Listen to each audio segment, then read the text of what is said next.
नमस्कार दोस्तों, जय जोहार। मैं कौशल तिवारी और बिहनिया संध्या में आपका स्वागत है। एक तरफ कांग्रेस ही नहीं, समूचा विपक्ष देश के प्रधानमंत्री नरेंद्र मोदी के राज्यों और केंद्र के बीच के संघीय ढांचों पर हमले को लेकर लगातार आलोचना कर रहे हैं। जिस तरीके से देश को धर्म के आधार पर बांटने की कोशिश की जा रही है, उसे लेकर राहुल गांधी भारत जोड़ो यात्रा तक कर चुके हैं, तो दूसरी तरफ छत्तीसगढ़ के डिप्टी सीएम उप मुख्यमंत्री टीएस बाबा ने भरे मंच से देश के प्रधानमंत्री नरेंद्र मोदी की तारीफ कर दी। देश के श्रद्धेय प्रधानमंत्री जी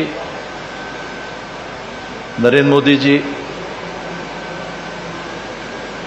प्रिय साथी सांसद, केंद्र में राज्य मंत्री आदरणीय रेणुका सिंह जी, आदरणीय गोमती जी, आदरणीय नारायण चंदेल जी, सभी उपस्थित जनप्रतिनिधि, अधिकारी, एसईसीएल के परिवार के सभी साथी, मेरा सौभाग्य है कि छत्तीसगढ़ की धरती पर श्रद्धेय प्रधानमंत्री जी की अगवानी करने का अवसर मिला। छत्तीसगढ़ में सर आपका बहुत बहुत स्वागत है। आज आप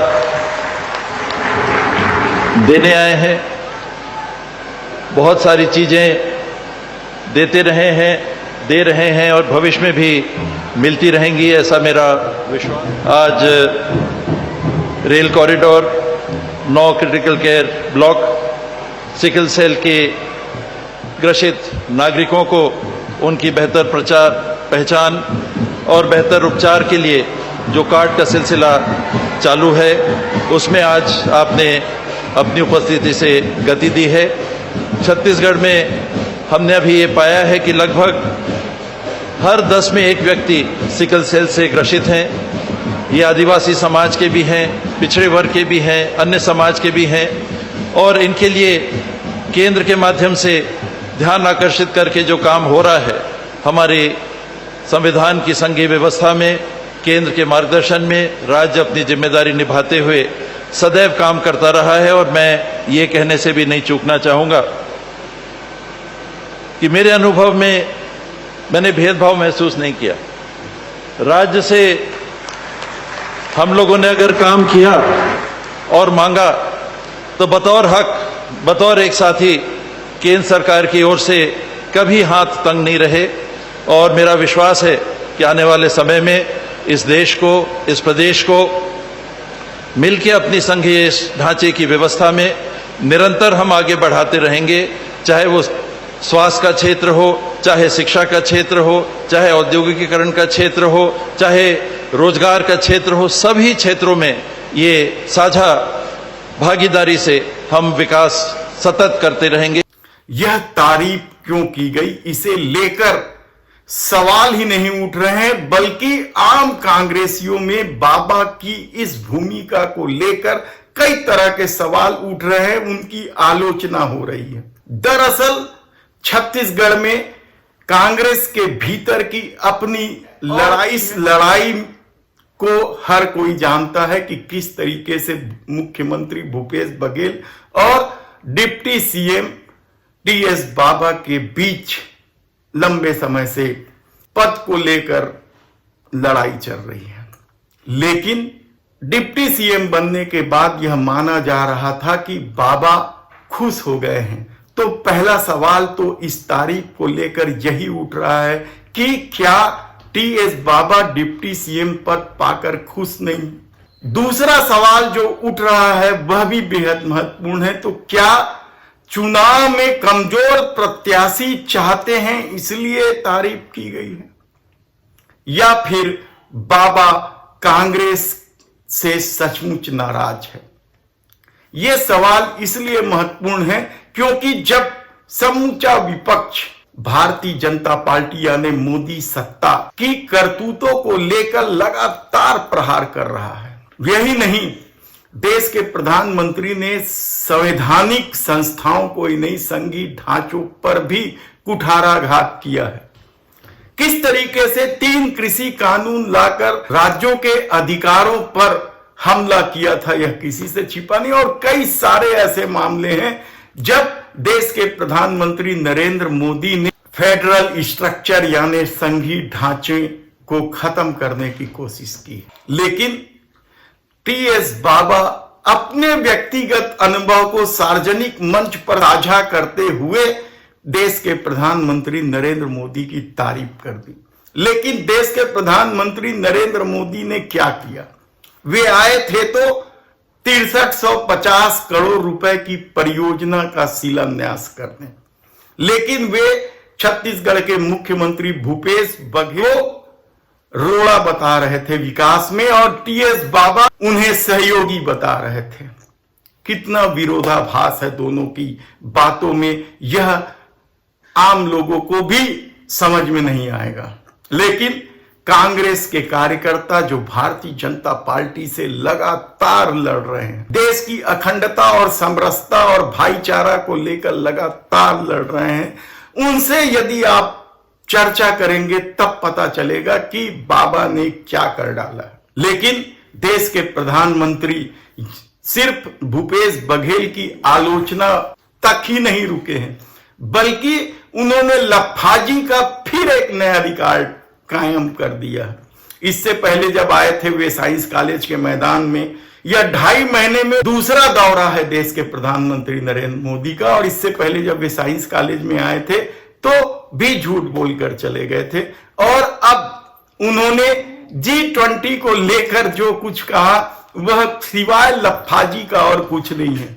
अपनी पीठ थपथपाने या मुग्धता में मग्न देश के प्रधानमंत्री ने G20 के आयोजन को सफल बताने के चक्कर में यह कह दिया कि रायपुर में भी G20 का जो आयोजन हुआ है वह बेहद ही सफल रहा है, और यहां के खान पान की तारीफ दुनिया भर में होती रही। हालांकि इस पर कांग्रेस ने हमला जरूर किया है, लेकिन वह भी तीखा हमला नहीं। प्रधानमंत्री जी कल्पना जी भी है, ऐसा भी लगता है कि मति भ्रम के भी शिकार हो गए। प्रधानमंत्री ने दावा किया कि छत्तीसगढ़ में G20 की बैठक नवा रायपुर में हुई, जबकि छत्तीसगढ़ में G20 की बैठक अभी हुई नहीं है। छत्तीसगढ़ में G20 समूह की बैठक 18 और 19 सितंबर को प्रस्तावित है। लेकिन दूसरी तरफ क्या कुछ हो रहा है प्रदेश की राजनीति में, इसे समझने की इसलिए भी जरूरत है क्योंकि इस साल के अंत में चुनाव होना है, और दोनों ही पार्टियां यानी कांग्रेस और भाजपा आमने सामने है। भाजपा ने प्रत्याशी की घोषणा कर दी है, उनकी दूसरी लिस्ट आज कल में आने वाली है ऐसा बताया जा रहा है। तो कांग्रेस भी प्रत्याशी चयन में मशक्कत कर रही है। ये ठीक है कि प्रत्याशी चयन में मशक्कत के दौरान नेताओं में मतभेद है, और कहा जा रहा है कि दीपक बैज जिस तरीके से फॉर्म में आए हैं उससे बड़े नेता हैरान है। तो क्या यह नाराजगी भी बाबा को मोदी की तारीफ के लिए मजबूर किया? हालांकि लोग कहते हैं कि गए थे चौबे बनने और दूबे बनकर आ गए, यानी पार्टी के भीतर बाबा की साख एक बार फिर गिरी।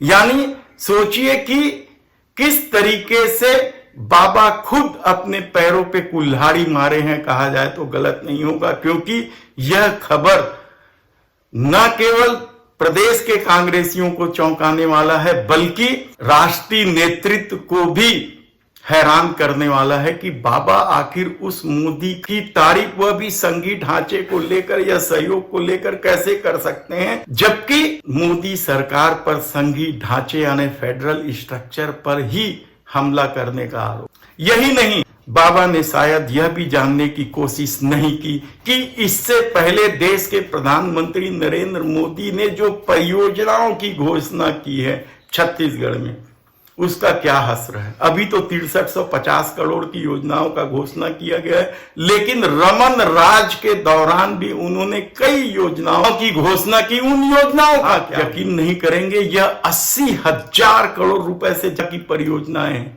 सारी योजनाओं का यदि आप जोड़ ले, मोदी सरकार के सत्ता में आने के बाद छत्तीसगढ़ में उन्होंने जो योजनाओं की जो घोषणा की है, लेकिन योजनाओं का कहीं अता पता नहीं है। कितनी योजनाएं अधूरी पड़ी है तो कितनी ही योजनाएं शुरू ही नहीं हुई है। हम आपको फिर कभी विस्तार से बताएंगे कि यदि इन पूरी योजनाओं को अमली जामा पहनाया जाता तो छत्तीसगढ़ कहां का कहां पहुंच जाता।